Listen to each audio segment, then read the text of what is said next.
സ്വർണം കടത്തിയ സംഭവത്തിൽ ശശി തരൂർ എംപിയുടെ PA ഉൾപ്പെടെ 2 പേർ കസ്റ്റംസ് പിടിയിൽ. PA ശിവകുമാർ പ്രസാദാണ് ദില്ലി വിമാനത്താവളത്തിൽ നിന്നും പിടിയിലായത്.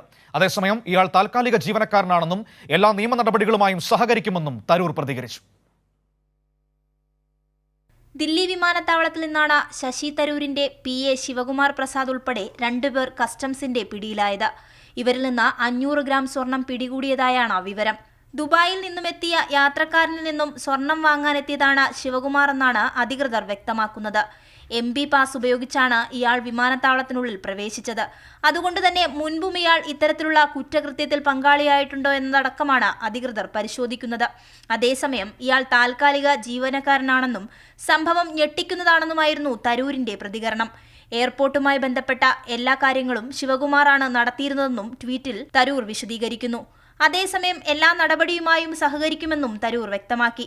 സംഭവത്തിൽ ശശി തരൂരിനെതിരെ വലിയ വിമർശനങ്ങളാണ് ഉയരുന്നത്. സ്വർണ്ണക്കടത്ത് വിഷയത്തിൽ LDF സർക്കാരിനെ പ്രതിക്കൂട്ടിലാക്കാൻ ശ്രമിച്ച കോൺഗ്രസ് വിഷയത്തെ നിസ്സാരവൽക്കരിക്കുകയാണ്. അതേസമയം പിടിയിലായവരുടെ ചോദ്യം ചെയ്യൽ പുരോഗമിക്കുകയാണ്. കൈരളി ന്യൂസ്, ദില്ലി.